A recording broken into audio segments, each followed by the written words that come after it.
Mobil plat merah di Nunukan, Kalimantan Utara terjaring operasi Zebra Kayan 2021 di alun-alun pada Rabu 17 November. Mobil warna hitam bernomor polisi KT1069SA itu sudah mati sejak Maret 2017.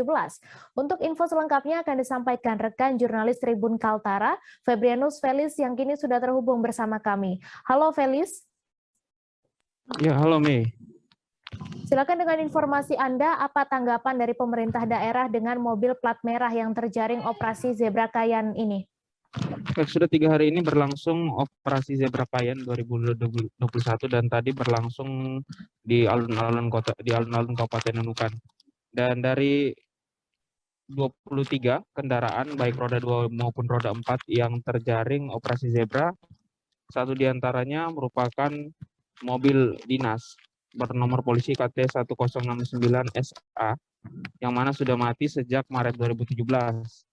Saat dihubungi tribunkaltara.com, Kepala Dinas Pendapatan Daerah Dispenda Nunukan Sabri mengaku tak menyangka kendaraan itu kendaraan dinas bisa terjaring operasi Zebra. Dan tanggapannya adalah saat ini sudah berkoordinasi dengan dinas terkait dan diimbau untuk segera melakukan pertanggungjawaban terhadap kendaraan dinas untuk segera membayar pajak. Dan dia mengimbau kepada masing-masing satuan kerja perangkat daerah untuk taat bayar pajak sebagai contoh terhadap masyarakat Kabupaten Nunukan. Begitu, Mei. Ya, kemudian menurut pantauan Anda di lapangan, dalam operasi Zebra Kayan ini jenis pelanggaran apa saja yang terjaring? Baik, dari 50 target pengendara yang tidak taat berlalu lintas maupun tidak taat prokes, ada 23 pengendara baik roda 2 maupun roda 4 yang terjaring operasi Zebra. Dan dari pantauan di lapangan memang masih banyak pengendara yang lupa membawa STNK dan juga yang tidak membayar pajak.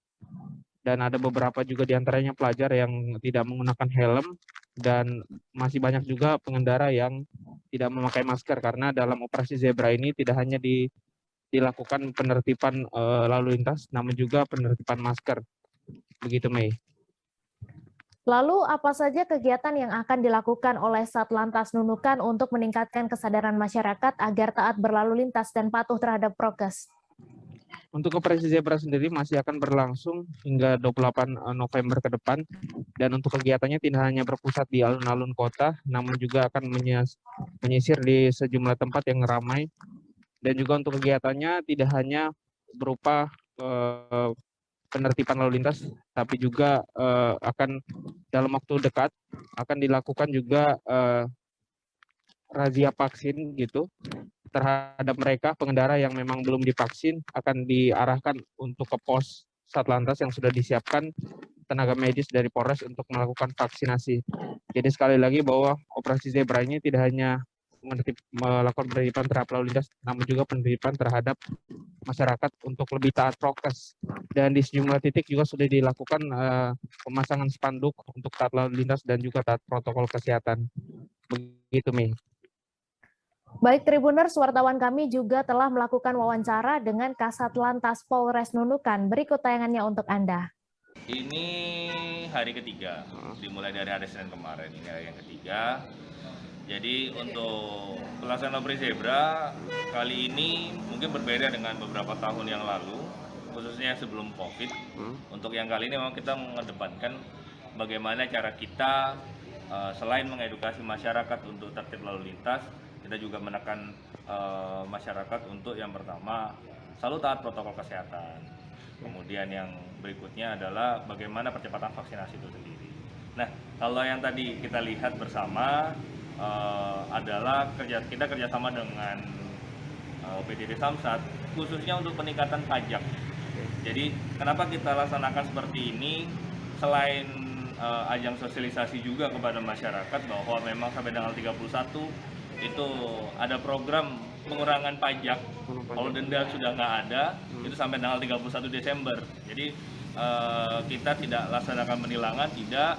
Kita hentikan masyarakat, kita lihat yang platnya mati, kita arahkan langsung untuk membayar pajak. Kira-kira seperti itu. Program dari Bapak Gubernur. Oh, Gubernur. Jadi kalau itu memang program dari provinsi. Jadi kita hanya ikut membantu mensosialisasikan, ikut membantu nge-push ke masyarakat. Toh tujuannya juga untuk kembali lagi untuk masuk ke kas kabupaten, untuk provinsi juga. Itu juga kembali kepada masyarakat untuk pembangunan khususnya di Kaltara ini. Jadi begini, kalau untuk masyarakat atau anak di bawah umur ya, anak di bawah umur itu masuk menuju prioritas pelanggaran, yang dimana hal tersebut kita akan langsung melaksanakan penilangan. Kenapa seperti itu? Karena yang bersangkutan selain belum cukup umur, kemudian ini juga harus ada efek jerah kepada orang tuanya. Syukur kita masih bisa nangkap, kita masih bisa nilang. Kecuali yang tidak kita inginkan adalah kita datangi yang bersangkutan dalam kondisi yang bersangkutan kecelakaan. Itu yang kita inginkan. Hai pemirsa Sri Popo TV, jangan lupa komen, like, dan subscribe, serta tonton terus berita-berita terupdate lainnya ya.